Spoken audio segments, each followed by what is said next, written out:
Hello everyone, hope you all are doing good. In this video I am going to walk you through the basics of Unicorn emulation framework and how we can use it to emulate our ARM64 binary. Today I am going to use a binary which I have compiled earlier in my previous video. So if you have not yet watched my previous video, then please go ahead and do watch that first, where I have explained about how we can compile our C code for ARM64 architecture using GCC cross compiler, along with what Unicorn emulation framework is. Also, don't forget to subscribe to my channel for more such videos. So without wasting any more time, let's directly jump onto the topic. So what is Unicorn Engine? Unicorn Engine is an open source emulation framework. In simple terms, it is an instruction emulator where we feed the code to the engine and it will execute it for us. It is based on QEMU, which is a very famous emulator, but a notable difference between Unicorn and QEMU is that Unicorn only focus on emulating CPU operations but do not handle other parts of the computer machine like QEMU does. Internally, Unicorn uses CPU emulation component of QEMU as its core. Therefore, Unicorn engine is able to emulate all the instructions that QEMU can emulate. Then it supports multiple platforms such as x64, x86, ARM, ARC32, ARC64, MAPS, Spark, and many more. This means that we can use Unicorn framework to emulate the binaries for all the compatible platforms. Unicorn engine is available for Windows, Linux, and Mac operating system, and in this video we will be using it in Linux. Then one thing to note here is that Unicorn only focuses on emulating CPU instructions without any context. This means that all the memory related operations which is required for running a program has to be done by us. In order to run or emulate a binary, we need to do the following things. First one is to load and find the memory segment where our code which we want to emulate will be loaded. Then we need to tell Unicorn engine for which architecture we want to emulate the binary. Then next step is to set up or initialize the stack and the registers. We know that for any binary to run, it needs to store its variable, return address, and stuff like that on the stack. So this is essential. And then finally we will tell Unicorn engine from where to start and where to end the execution. Next we have bindings for Unicorn. So Unicorn support multiple bindings on top of the code which is written in C language.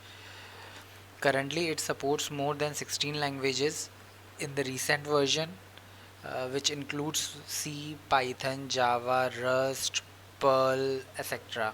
So I will be using Python as our scripting language for this tutorial. Now before going to write our first emulation script, let's have a look at some of the useful Unicorn APIs which we will be using. These APIs are categorized into two parts. First one is related to register read-write operations and the second one is related to memory read-write operation. Okay, in order to write any register, we can simply call reg underscore write, and it is having two arguments. First one is register name and the second one is value itself which we want to write into the register. Similarly, in order to read any register, we can simply call reg underscore read API, and it is having only one argument which is register name itself. Then we have memory related APIs. So if you want to read data from the memory, you can simply call mem underscore read. It has two arguments. First one is the memory address which you want to read, and the second is the size, which is how many number of bytes you want to read from the specified address. Similarly, for writing the data into the memory, we have mem underscore write API. It has two arguments. First one is the address where we want to write the data, and the second one is the data itself. One thing to note here is that memory API takes only bytes as input data, so always remember to provide data in byte format here. Alright, so I think we can now start writing our script, and we will come back to this presentation later on when we need to understand some more basics. Let's try to create an emulation script using Unicorn framework. So for that I am going to create a new Python file, and I am going to name it as crack underscore password emulation.py. Okay. For this, firstly we need to import some dependencies which will be required for emulation, and the first one is unicorn itself. So using the import keyword I am going to import the unicorn module, and then since we are going to emulate an ARM64 binary, so we need to import ARM64 architecture specific constants. So for that I am going to use unicorn module, and I will import ARM64 underscore const. Then in our script later on we are going to disassemble the binary, and for that purpose we have a very famous open source disassembler known as Capstone. And if you go and look over for the Capstone project, it supports multiple architectures such as ARM, ARM64, Intel x86, x86 64, and many more. So for that purpose I am going to import the Capstone module.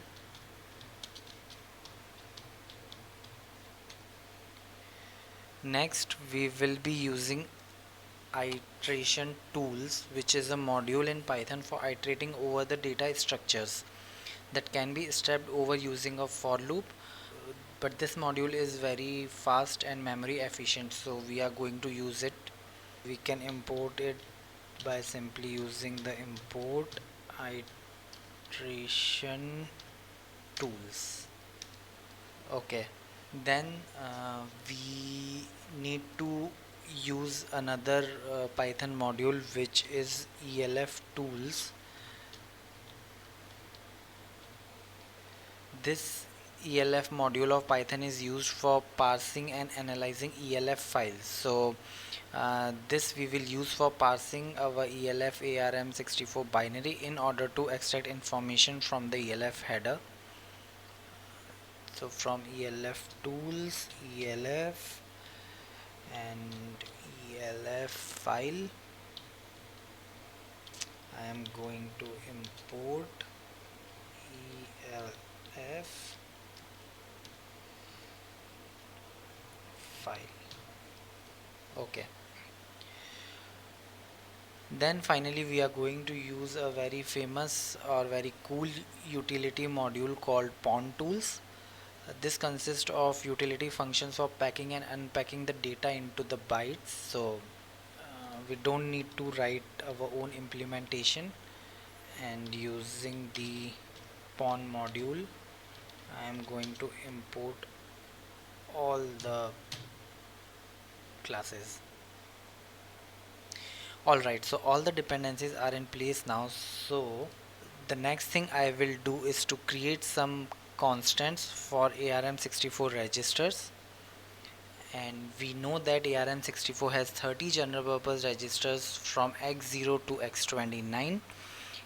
In Unicorn we can access these registers using ARM64 underscore const dot and then the specific register name, uh, which uses the naming convention starting from UC underscore ARM64 underscore register name. I am going to show it to you just now. So using ARM64 constant, which we have imported above, I am going to use UC underscore ARM64 register, and let's say I want to access X0 register. So that's how we can access X0 register. Now it's not very convenient to write every time this much of constant. So what I'm going to do here, I'm going to put it into a constant variable, and later on whenever I need to access our x0 register, I will simply use this variable. So similarly for other registers as well, I will copy paste it.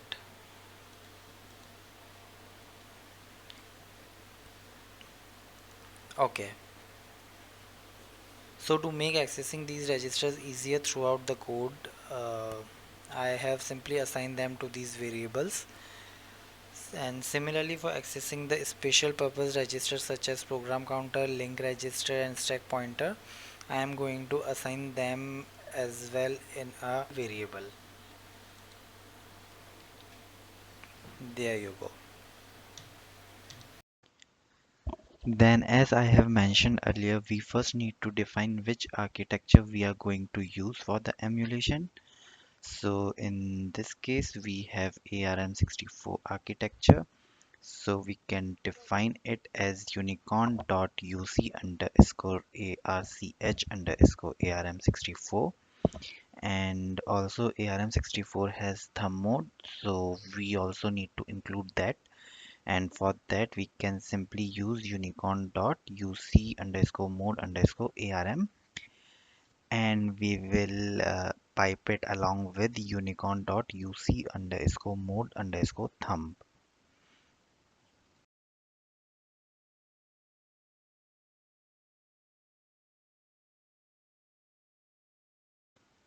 And then finally, we will tell unicorn to use this architecture and mode.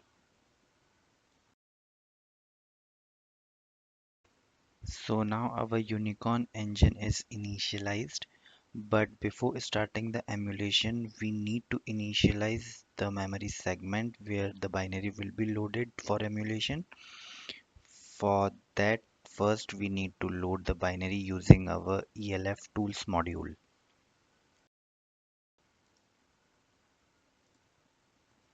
As we know, to open the file in Python, we can use this open function, and then we can simply pass the file name. So in our case, it's crack underscore password along with the mode in which we want to open it. I'm opening it in read mode. Then we need to parse it using ELF tools. So we will wrap this around ELF file API and store its instance into ELF variable. Okay, so now this ELF variable is an iterable data structure which is having information about ELF file structure.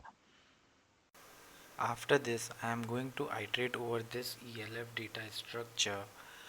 But before that, you need to understand that ELF file consists of multiple segments such as text segment, data segment, read-only data segment, debug segment, and many more. In this video, I am not going to cover all this in detail, but if you are interested in understanding about the ELF file format in detail, do let me know in the comments down below, and I will definitely create a separate video for that. For now, let's just focus on the ELF header format. Now, from the programming point of view, the structure of a segment in the ELF file header consists of several attributes, which I am going to show you now. So I have in the browser open this documentation where it explains about the ELF program header. So it has two different structures. One is for ELF32 and another one is for ELF64. Since our binary is 64-bit, we will be focusing on this structure. However, both of them are same, and all the attributes are also similar. So the first attribute which we have in this structure is p underscore type. This segment will be loaded into the memory, and how exactly it is loaded is specified by other members of the program header. Okay, so we have different type of data segments which you can see here. It has mentioned all different segments which are possible in the ELF file. However, we are only interested in this pt underscore load data segment because this is the loadable data segment which is going to be loaded into the memory during the runtime. Then we have p underscore flag. This attribute basically tells about the permissions of the segment. So for example, code segment only has read and executable permission, so accordingly the flags will be set. Then we have p underscore offset. This specifies where in ELF file the content of the segment is loaded. Then we have p underscore virtual address. It will tell us where the first byte of the segment will be loaded in the memory. Okay, then we have p address. This is the physical address for the system in which the physical addressing is relevant. Okay, however, it's not important most of the time, so yeah, it's okay if we just ignore this. Then we have p underscore file size. It defines the size of the segment in the binary itself. Then we have p underscore mem size. It will define the size of the segment in the memory once it's loaded. Then we have p underscore align. This specifies the alignment requirements of the segment. So when you run the binary, the operating system's memory allocator will allocate the memory, and that memory will be divided into pages, and the page size will be equal to this alignment size most of the time. Let's come back to our script and try to implement this part. First of all, I am going to iterate over the different segments of the ELF file. So for that I am using the for loop and then using the ELF dot iter underscore segments. I will be able to get all the different types of segment in this seg variable. Then I will check for a specific segment which is pt underscore load. So using this header dot p underscore type, and I will compare it with pt underscore load, and if that's the case, then I'm going to take out the data segment. So segment dot data, because that's where all of the ELF code will be present. Then I have already told you that in the segment header we have p underscore align, and which is equivalent to our page size, so I am going to assign it to page size variable here. Map segment size will be the size required by the data segment in memory. For that, first I need to calculate how many pages will be required for our data segment. So by adding the page size to the length of the data and then by dividing it by page size, I will get the number of pages required, right? So length of data plus page size, this I am going to divide with page size. Okay, and then I will multiply this with the page size. So I am going to typecast it to int, and then I am going to multiply it with page size. Now this will be our map segment size. So let's say our page count turns out to be 2, then the map segment size required would be page size into 2. Next we need to find the address where this data will be loaded, and for that we can simply find the modulus of the virtual address and page size and then subtract it from the virtual address itself. So if I write it down, it's going to be the address by using the segment header virtual address minus segment header virtual address modulus page size. So now we have the address and the map segment size. So then finally we can load this data into the memory by using the unicorn mem underscore write API. uc.mem underscore write, and then we will pass this address and the size of the segment. Then for the debugging purpose I am going to just print all this. Segment created starting from address till map segment size. Alright, and then oops sorry, this has to be mem underscore map, and then using uc.mem write we are going to put this data into the memory.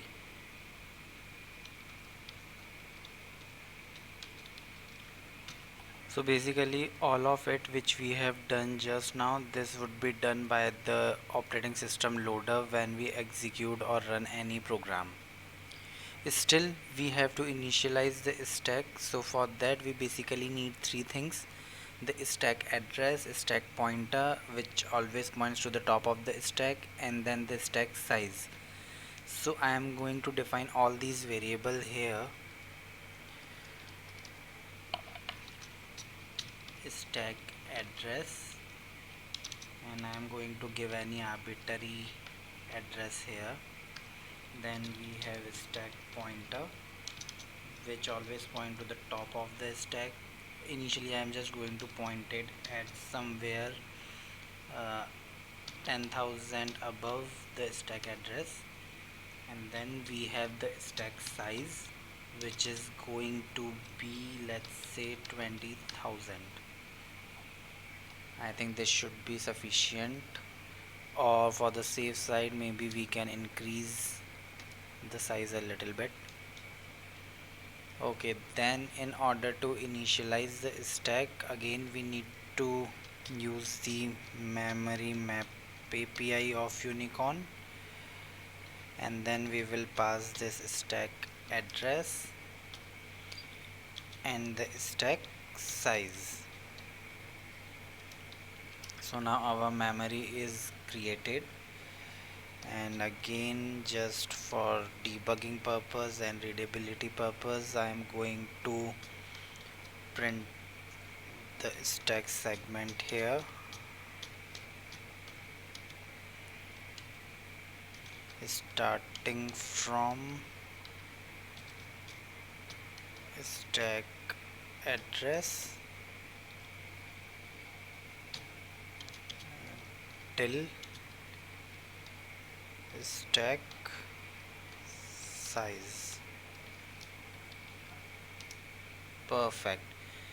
And then finally we need to point our stack pointer variable or the stack pointer register to the top of the stack, which is our stack pointer variable defined here. So we know in order to write into the register we need to use reg underscore write API, and then we will pass the register name and the stack pointer value.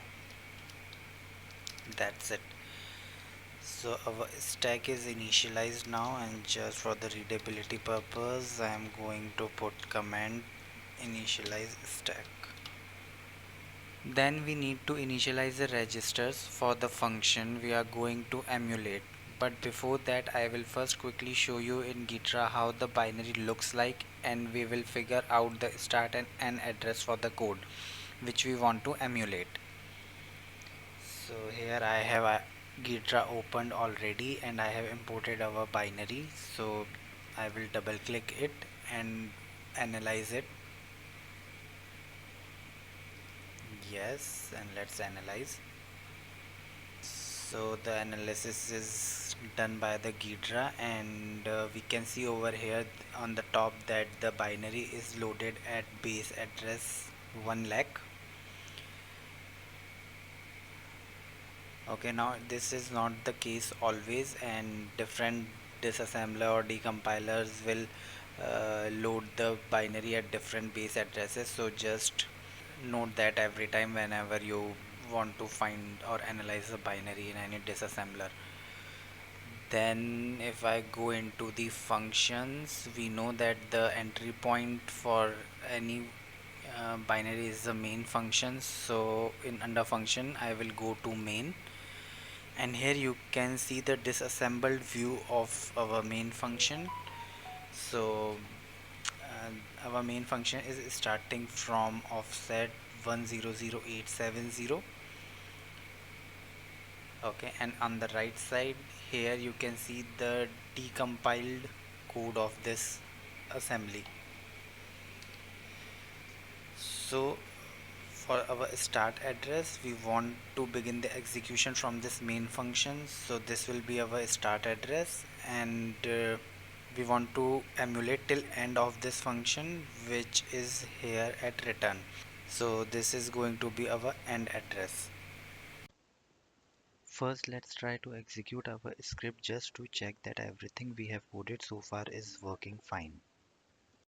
For that I am going to save this, and will try to run it once.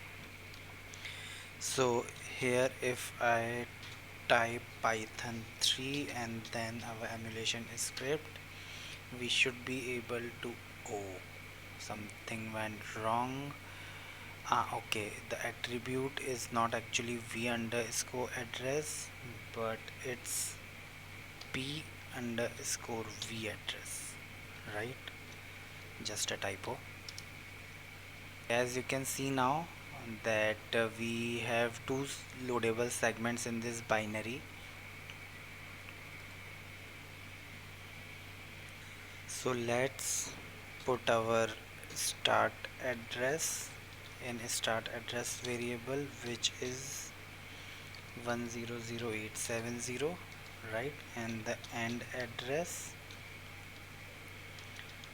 which is 100 and 920.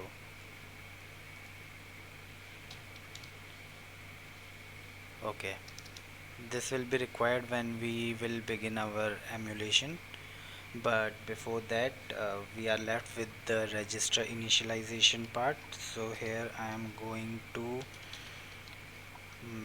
put a comment, and then we will start with initializing the registers. As per ARM64 calling convention, the first argument of a function will be stored into x0 register, and the second one will be stored in x1 register, right? So when we call the binary using this line, this crack password, let's say I am going to call it using crack password, and then the argument I am going to pass is test12.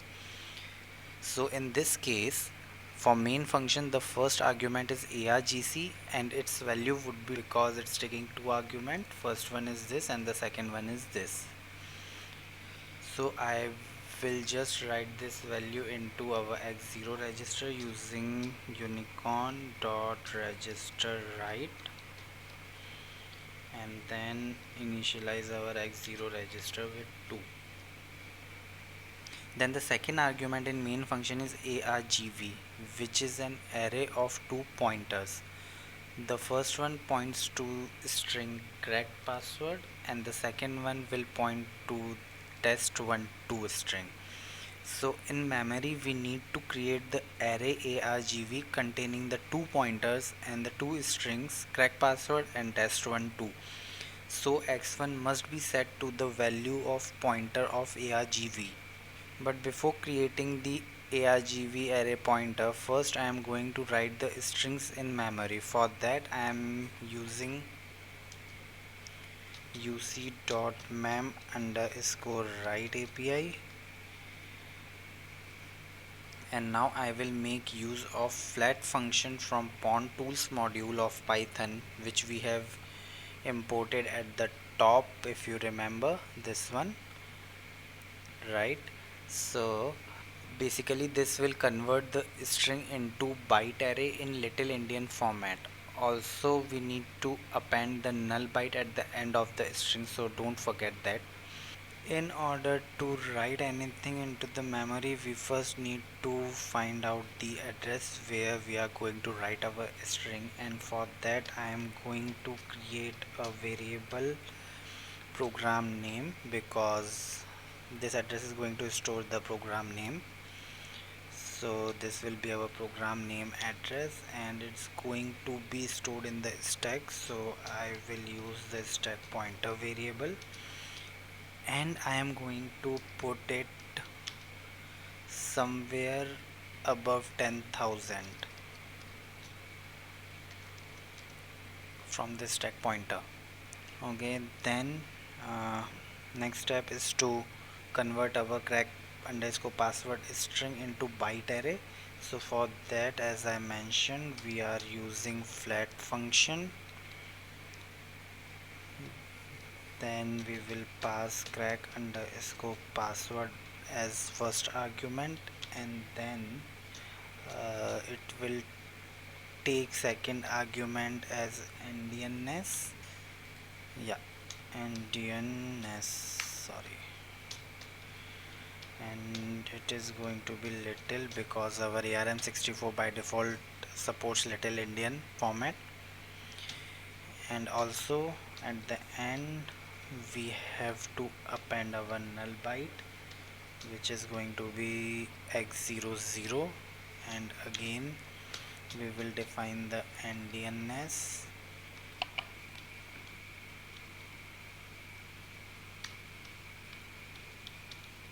This I am going to store as program name byte.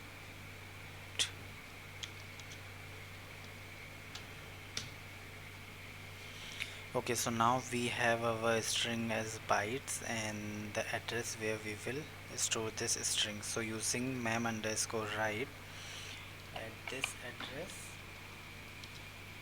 we are going to place our bytes.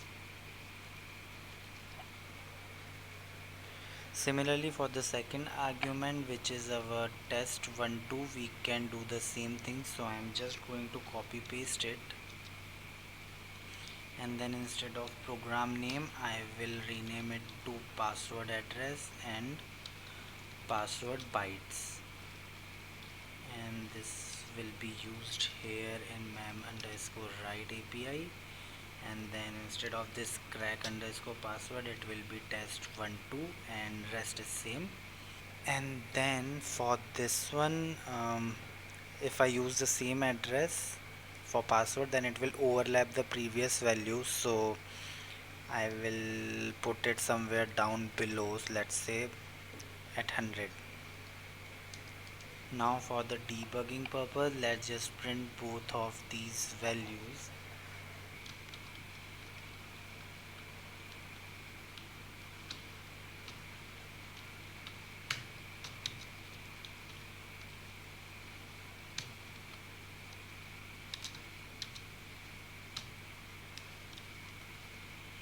We need to typecast it to a string so that our print statement will not break.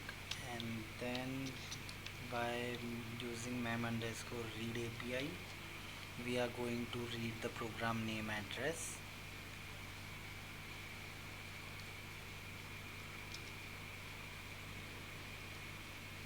Similarly, the second element of ARGV we can print by using the password address. Now that we have two strings in memory, we are going to put these addresses in ARGV, which is an array. Let's say ARGV array is present above 100 bytes from where the password address is present in the stack. So I'm going to create a variable ARGV array address, which is above 100 bytes from the password address. Then we need to put these two pointer addresses which is password address and program name address, into this argv array address, right? So by using mem underscore write API, I am going to put this program name address and password address into argv array address, which we have just created now. So uc dot mem underscore write argv array address is going to have program name address. Similarly, uh, this password address will be stored at next element in argv array, and we know that uh, in 64-bit the address size is 64 bits, which is 8 bytes. So the next element would be after 8 bytes, so I am going to add 8 uh, with this array address, and this is going to be the next element of argv. And also, if you remember, mem write API needs the value as bytes, so we need to convert this address into bytes, and for that we can use p64 API of pawn tools, which will convert these addresses into desired byte form.